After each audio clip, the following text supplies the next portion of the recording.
Hallo julle, baie welkom by ons aanlyn dienste. Ons is so bly julle kan saam met ons kuier vandag. En ek hoop dat die diens vandag ook in jou hart in sal spreek en dat jy regtig 'n verskil sal beleef in jou eie lewe vanuit die boodskap vandag.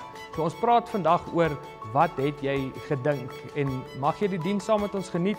Dis altyd vir ons beter as jy saam met ons in persoon kan wees, maar aanlyn is ook goed. Geniet die diens saam met ons en maak seker jy probeer om by ons uit te kom en saam met ons in persoon te kan kom kyk. Goeienaand, Oase familie, van my kant af, kan ek net sien gou vir wie was die worship amazing? Amen. Ek is gebless. Maar ek wil begin vanaand deur vir ons te lees Romeine 12 vers 2 in die 83 vertaling. Dit sê julle moenie aan hierdie sondige wêreld gelyk word nie, maar laat God julle verander deur julle denke te vernuwe. Dan sal julle ook kan onderskei wat die wil van God is, wat vir hom goed en aanneemlik en volmaak is. Nou, ek het 'n ketty hier bo op stage saam met my, maar ek het geen klippe saam met my nie, is vir my veiligheid en vir julle veiligheid.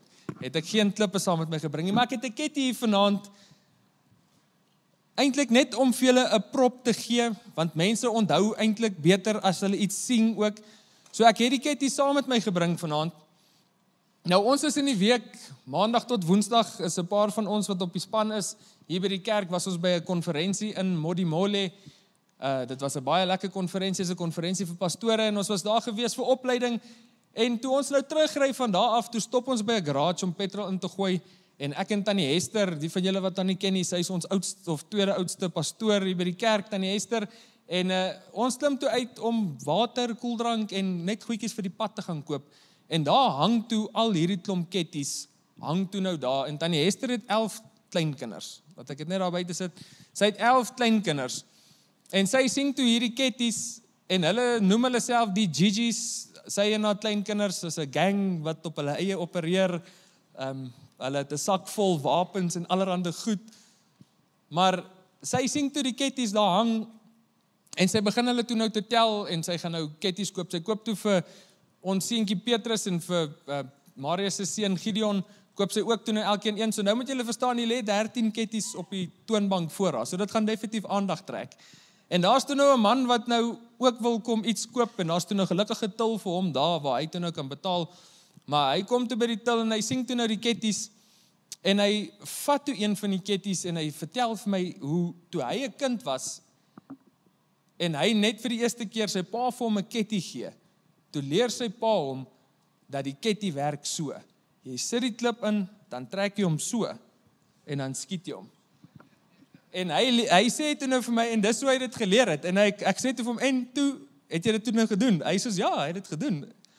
En met die vertel hy my toe nou, hoe hy toe nou ouer geword het, en hoe hy toe nou ander mense ook geleer het, hoe om dit te doen, of om dit ook so te doen, as hy hulle geleer ketty skiet het.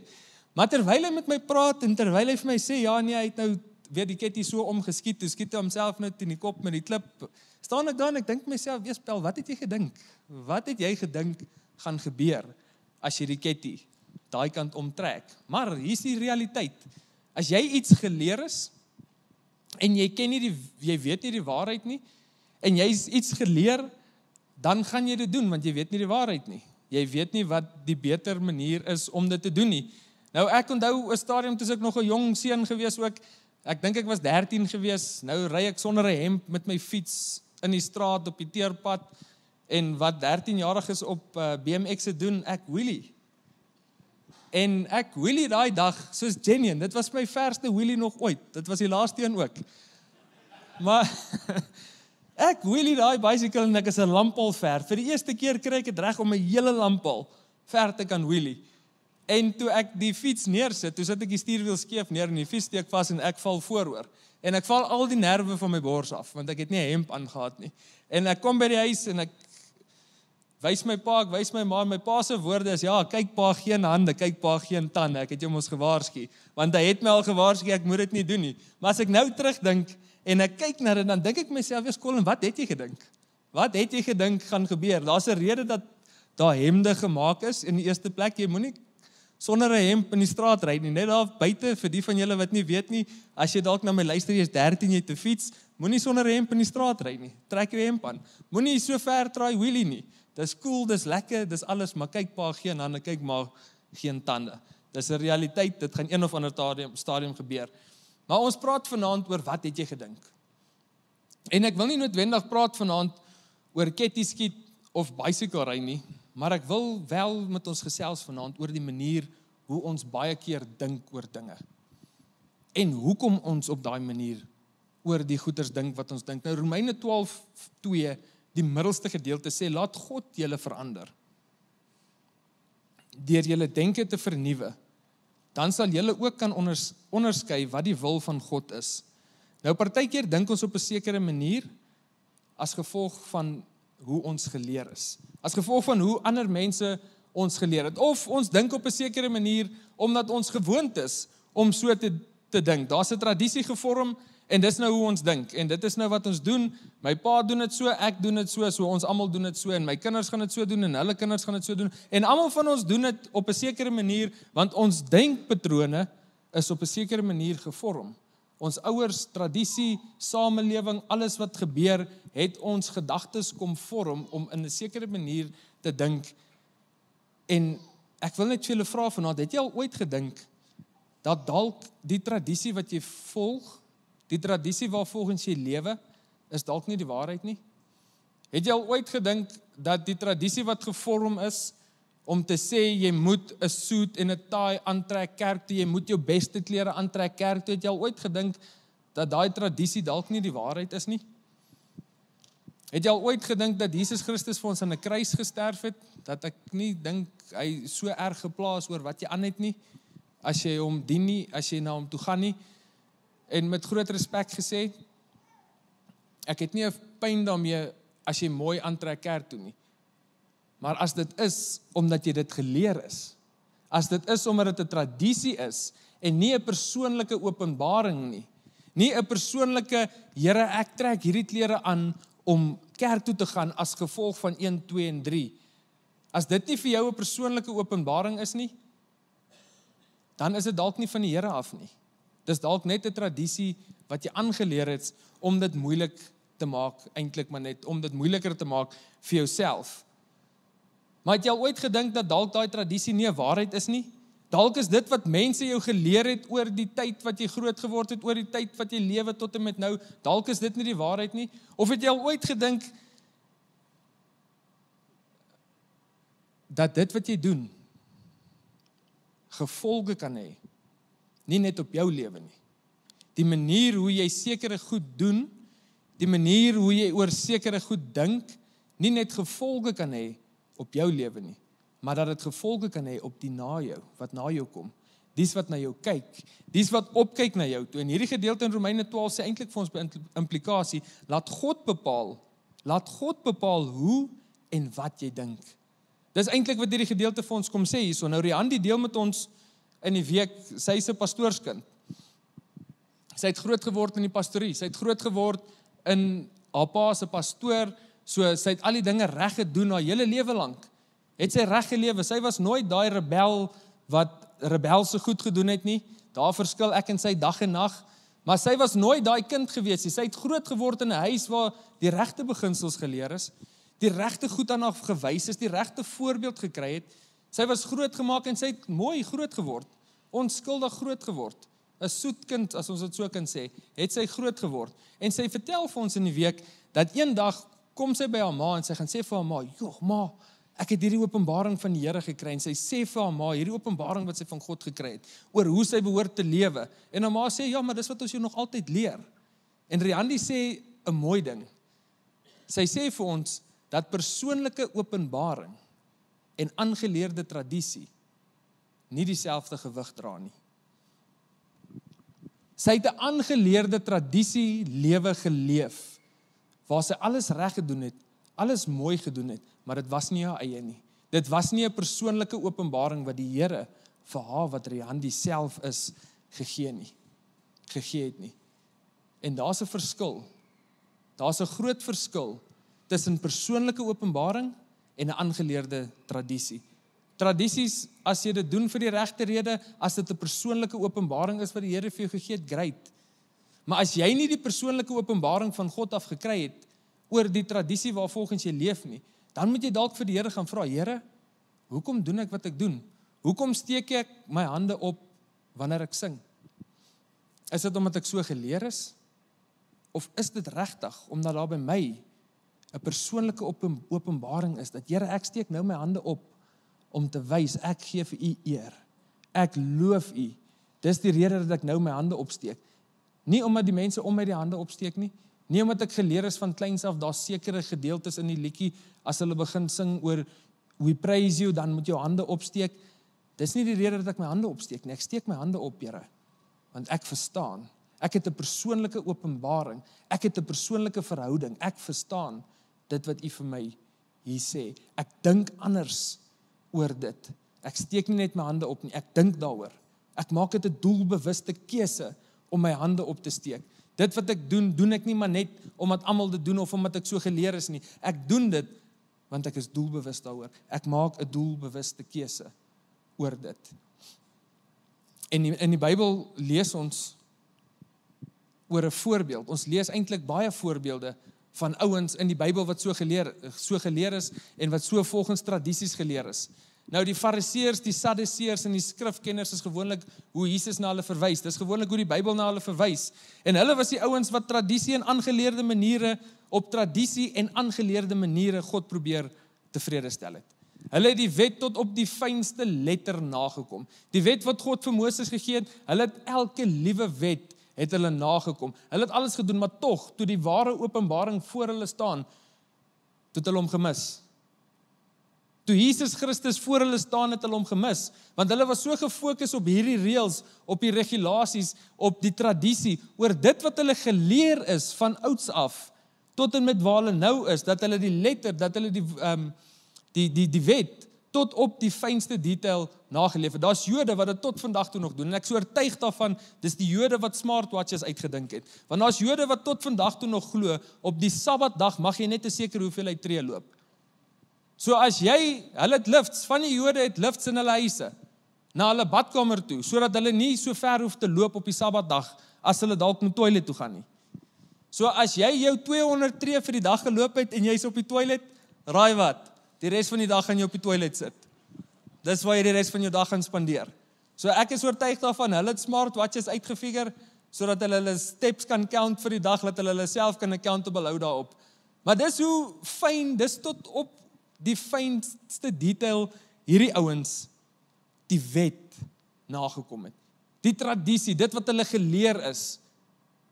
Dit is nie 'n persoonlike openbaring daai nie.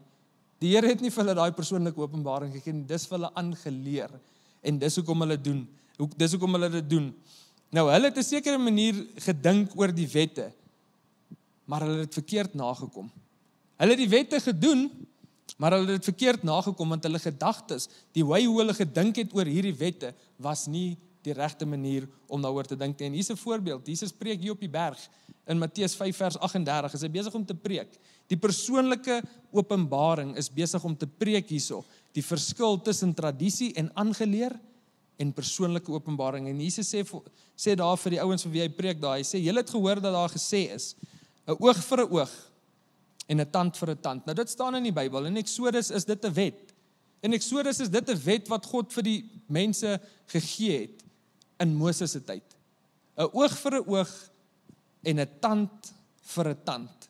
Dit was 'n wet gewees. Maar die doel, hoekom God hierdie wet gegee het, hierdie wet was gegee vir die regters van die tyd, vir die judges, vir die ouens wat hofsaake beslissings moet maak, was hierdie gegee.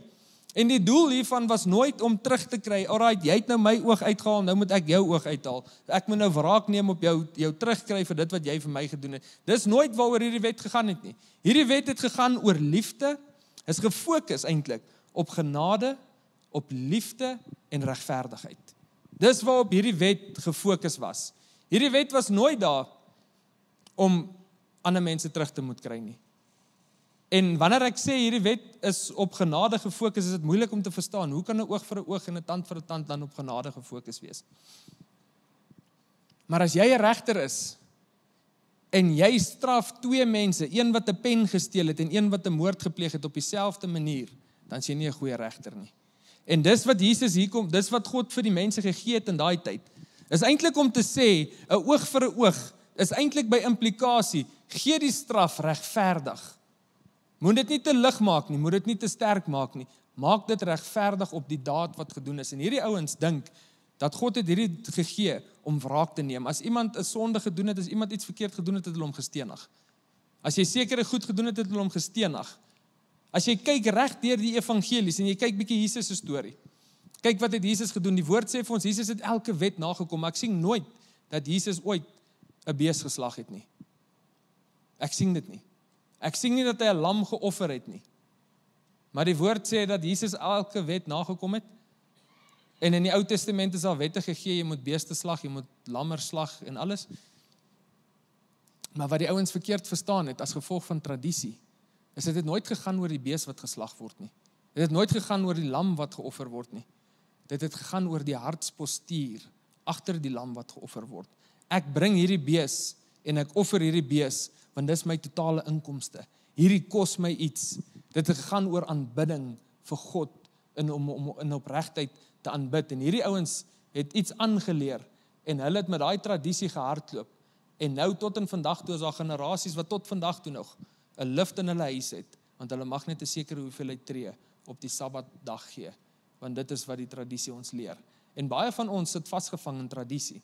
Baie van ons doen dinge op 'n sekere manier omdat dit vir ons geleer is, maar nie omdat ons self die persoonlike openbaring van God afgekry het. En as Jesus vir jou gesê het, jy het 'n persoonlike openbaring, dat jy moet net 200 tree op die Sabbatdag loop, doen dit, as hy dit vir jou gesê het, as dit 'n persoonlike openbaring is, nie wanneer iemand anders dit vir jou aangeleer het nie. Maar Jesus, terwyl hy hier vir hulle preek, kom hy en hy wil vir hulle die volle omgang van hierdie oog vir 'n oog, tand vir 'n tand, wil hy vir hulle kom verduidelik. Hy wil vir hulle die persoonlike revelation, die persoonlike openbaring wil hy vir hulle gee. In die vers verder, vers 39, sê hy vir hulle, maar ek sê vir julle, en dis nou na 'n oog vir 'n oog en 'n tand vir 'n tand, ek sê vir julle, julle moet julle nie teen kwaadwillige mense verset nie. As iemand jou op die regterwang slaan, draai ook die ander wang na hom toe. Die doel van daai wet was nooit om wraak te neem, dit was nooit om reg in jou eie hande te neem, dit was altyd gefokus op liefde, regverdigheid en vergifnis. Dit was die doel gewees van die wet, maar hierdie ouens het dit verkeerd verstaan. Hierdie ouens het dit verkeerd oorgedra. Hulle het mense verkeerd geleer en 'n hele klomp mense na hulle is op dieselfde trein as wat hulle was. En is tot vandag toe nog op daai presiese selfde trein. Hulle vat wat mense sê en leer as die waarheid en hulle lewe daarvolgens. En baie van ons wat hier sit, vat wat mense sê as die waarheid en ons bou ons lewe daarop. En baie keer vat ons wat pastore sê as die waarheid en ons bou ons lewe daarop. Ons vat wat mense, enige hier jou en sy maat is wat die mooi Afrikaans sê, vat ons en ons maak dit ons eie. Ons glo dit en die gevaar daarvan is dat as ek alles glo wat mense vir my sê, dan gaan ek leef volgens alles wat mense vir my sê. As ek op elke leer, op elke nuwe ding wat ek hoor klim en ek gaan met dit, dan gaan ek elke nou en dan op 'n nuwe ding wees. Dan gaan daar nooit 'n konstante wees. Daar gaan nooit 'n konstantheid in my lewe wees nie. Ek kan vir julle sê Jesus Christus is die enigste konstante. Hy is die enigste een wat nooit verander nie. Gister, vandag en tot in alle ewigheid sê die woord, bly hy God en bly hy dieselfde. Hy is God en hy gaan altyd dieselfde bly. So as hy dit vir jou gesê het, kan jy van een ding verseker wees, dis 'n konstante. Dit gaan nie elke nou en dan verander nie. Dit gaan konstant wees, dit gaan dieselfde wees. Dit gaan dieselfde bly. Nou Romeine 12 vers 2 in die Amplified sê vir ons, and do not be conformed to this world any longer with its superficial values and customs, but be transformed and progressively changed as you mature spiritually by the renewing of your mind, focusing on godly values and ethical attitudes so that you may prove, hierdie woorde, for yourselves, so that you may prove for yourselves what the will of God is, that which is good and acceptable and perfect in His plan and purpose for you.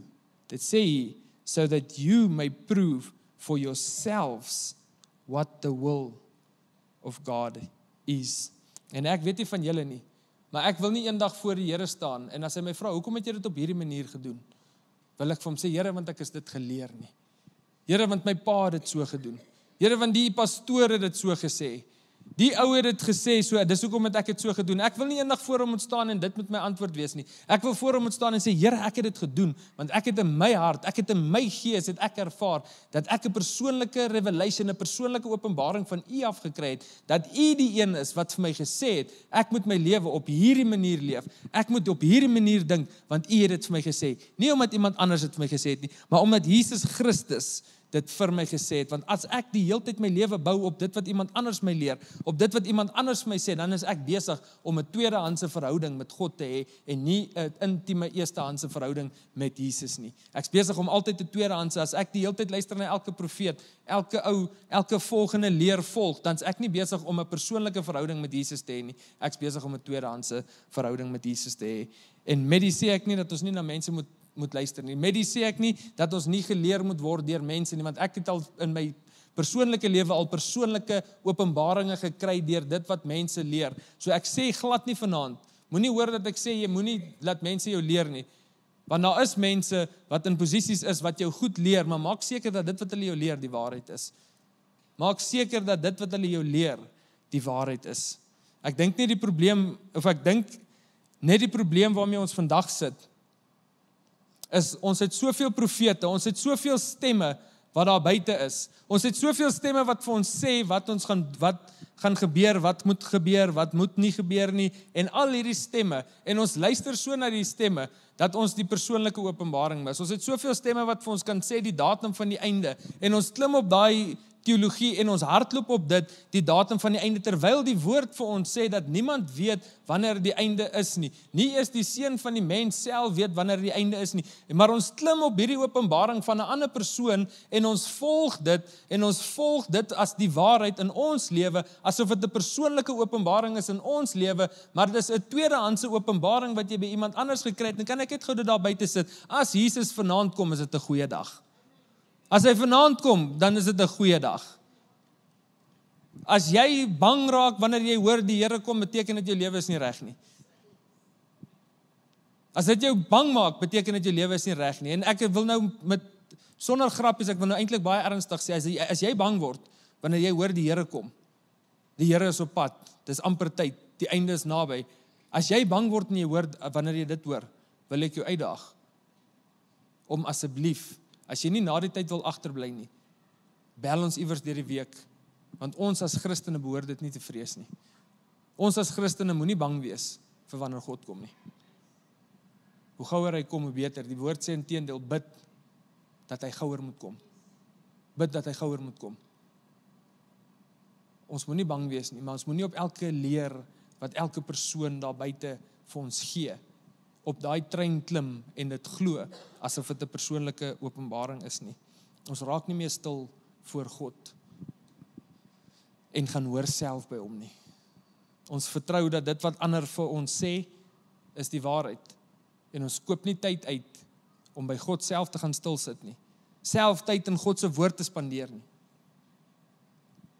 Want ons is geleer, as jy in die kerk kom, is dit goed. Kom net elke Sondag kerk toe. Dis 'n tradisie wat ons geleer is. Wanneer jy met iemand begin praat wat hulle nou net hulle harte vir Jesus gegee het, of iemand wat nou begin om hulle hart vir Jesus te gee op die pad gaan, en so en jy praat met hulle, sal hulle vir jou sê, ja nee, ek loop kerk. Dis altyd die eerste ding wat hulle sê. Is ja nee, ek gaan daarom kerk toe. Of ja, ek sien jou Sondag in die kerk. Of ja, ek gaan kerk toe kom. Die kerk is altyd die grootste topik, en ek wil dit daar buite sit. Die kans dat jy hier gered gaan word is groter as wat dit is as jy daar buite gered gaan word. So dis goed, kom kerk toe, hou aan kerk toe kom. Is 'n goeie ding om kerk toe te kom. Ek wil dit nie afpraat asof dit nie 'n goeie ding is nie, maar dis nie die alfa en die omega nie. Dis nie die begin en die einde nie. Ons het 'n persoonlike verhouding nog steeds nodig om by God uit te kom.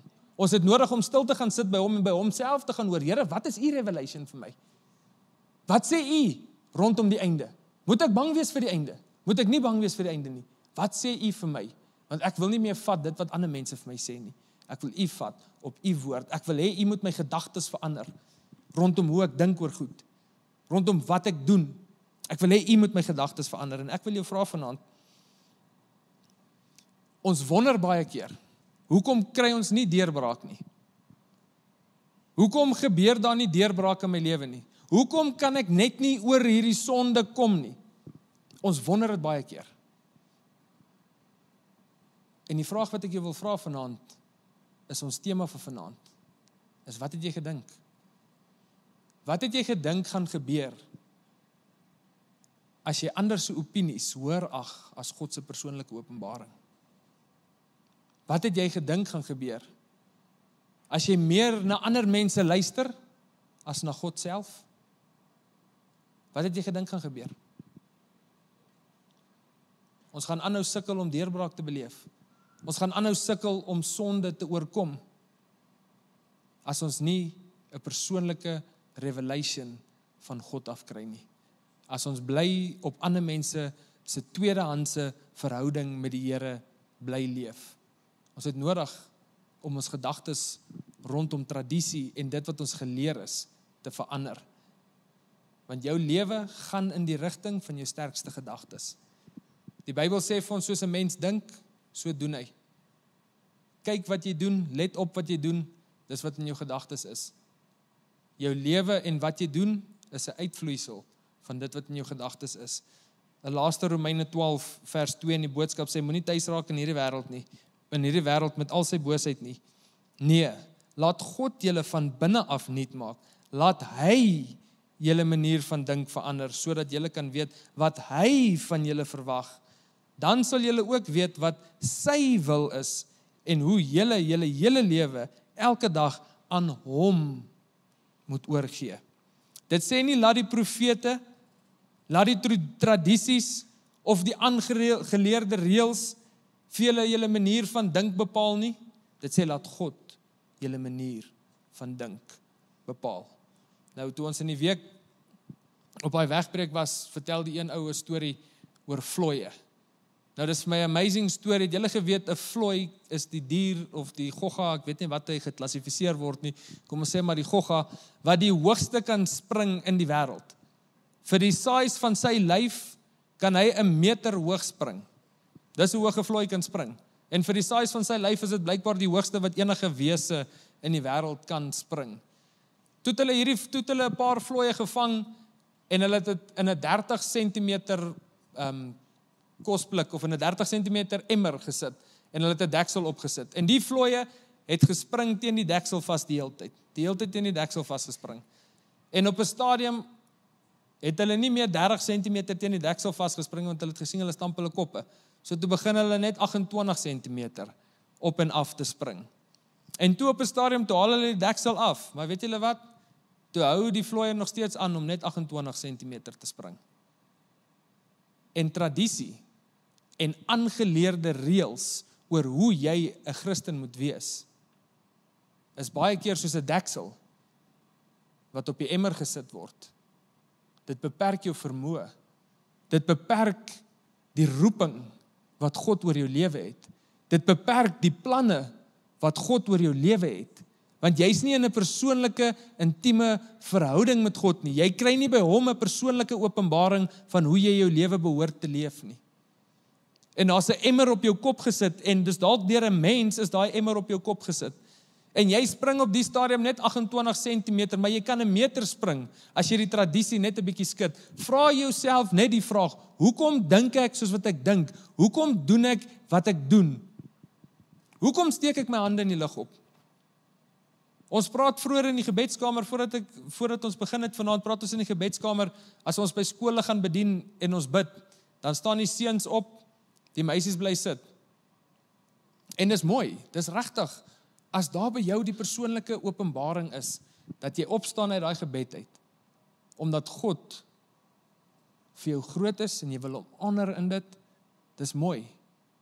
Maar as dit net 'n aangeleerde tradisie is dit net 'n aangeleerde tradisie. Daar's geen gewig aan dit nie. Jy kan opstaan soos jy wil. Jy kan op jou knieë sak elke dag en bid en dink dis 'n baie humble ding om te doen. Maar as dit nie 'n persoonlike openbaring is nie, is dit net 'n ritueel wat jy doen. Dis net 'n tradisie wat jy doen om op jou knieë te gaan en te bid.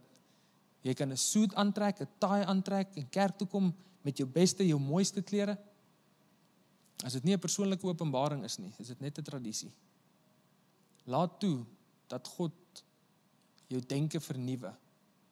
Laat hy jou denke verander, deur jou te leer om te dink soos hy wil hê jy moet dink. Want as ons toelaat dat God ons denke verander, dan draai ons die ketty om. En dan weet ons hoe die ketty werk. Want dit is nie meer iets wat iemand vir my geleer het nie. Dit is iets wat God vir my gesê het. So ek weet, hierdie ketty is veronderstel om so om te werk, en nie ander kant om nie. Want ander kant om, gaan ek net bly seer kry. Die ketty gaan my bly seer maak. Maar as ek toelaat dat God my lewe kom verander, as ek tyd uitkoop om by God stil te staan, sodat hy vir my kan sê hoe ek moet dink, hoe ek moet leef, en wat ek moet doen, as ek tyd uitkoop vir hom, sodat hy vir my die persoonlike openbaring kan gee, dan gaan ek leer ketty skiet. En die oomblik as jy leer ketty skiet, skiet jy reëse in jou lewe, laat hulle lê. Die oomblik as jy leer ketty skiet, dan raak jy op die voorvoet, en nie meer op die agtervoet nie. Die oomblik as jy leer ketty skiet, dan raak jy 'n oorwinnaar, want jy skiet plat dit wat voor jou is. Want hy wat in jou is, kom gee vir jou die krag om plat te skiet dit wat voor jou is. Hy wat in jou is, kom sê vir jou hoe om te skiet. Hy wat in jou is, kom leer jou hoe om te mik. Hy kom leer jou. Jy vat dit nie by iemand anders nie. Vat wat ander mense vir jou gee. Maar die woord sê vir ons, beproef dit alles, maar behou dit wat goed is. En ons het hierdie gebruik in die kuiers, toe ons jonger was, voordat ons Jesus geken het. En gesê, ons beproef dit alles en ons behou dit wat goed is. Wanneer die woord sê, beproef dit alles en behou dit wat goed is, gaan dit oor die ou wat vir jou iets sê. Beproef dit. Gaan kyk of staan dit in die woord. Gaan meet dit aan die woord van God en dan weet jy of is dit die waarheid of nie. Maar moenie dit wat mense vir jou leer, tradisies wat jy al aangeleer is, net vat at face value nie. My idee en wat die Here op my hart gelê het met hierdie boodskap vanaand, is dat ons hierdie week sal vat en tyd uitkoop om by God te gaan stil sit en vir onsself die vraag te vra, hoekom dink ek soos wat ek dink? Hoekom doen ek dinge soos wat ek dit doen vir die Here? En om 'n bietjie meer te maak van ons verhouding met God.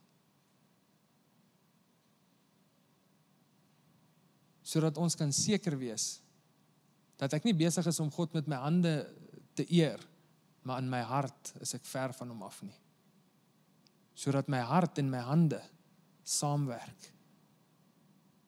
Sodat dit wat hier binne is, dit wat ek dink en dit wat ek doen, getuig dat ek God persoonlik ken. En ek wil afsluit met die woorde van Riandi. 'n Persoonlike openbaring dra baie meer gewig as 'n aangeleerde tradisie. Kan ek julle vra om op te staan saam met my, asseblief?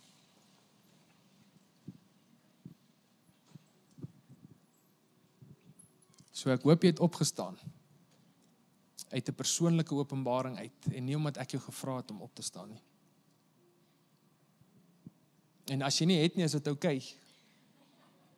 Dit is 'n proefloopie. Maar terwyl jy daar staan, wil jy nie jou oë sluit nie.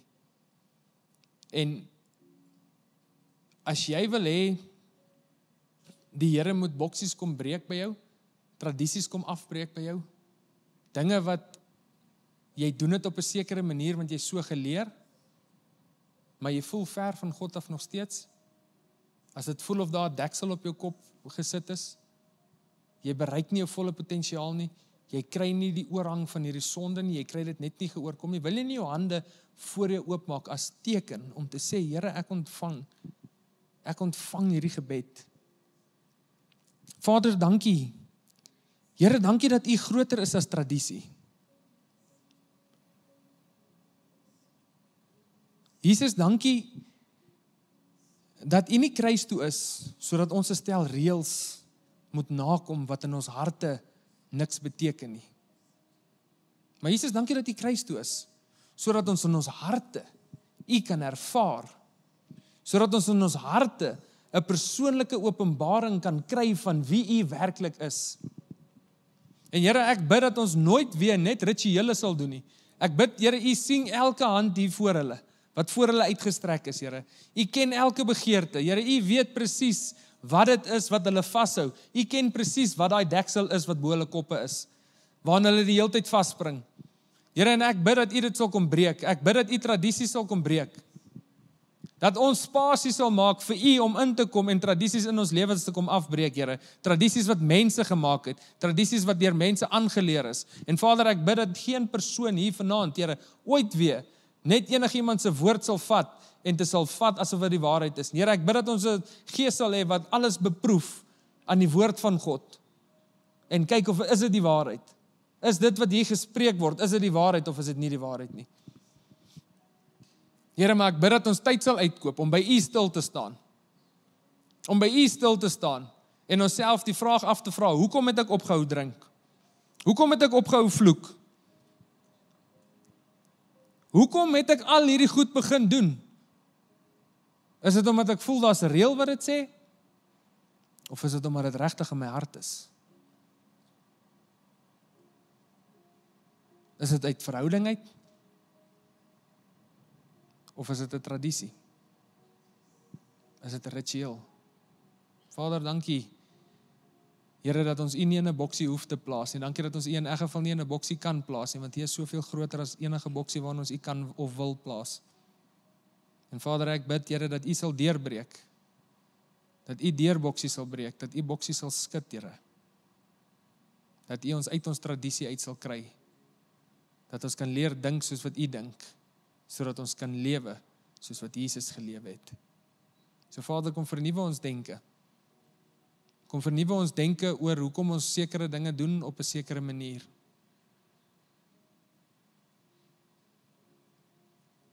Maar Here, net dankie. Dankie Jesus, dat as ons dinge doen, omdat ons dit geleer is, het U gekom om ons ook te red van dit. So Vader, ek bid dat U ons sal red ook. Here, dat ons sal wegdraai van tradisies en aangeleerde reëls af. En U met ons hele hart, ons hele siel, al ons verstand en al ons krag sal dien. Dankie dat U goed is, dankie dat U God is. Dankie dat U in beheer is.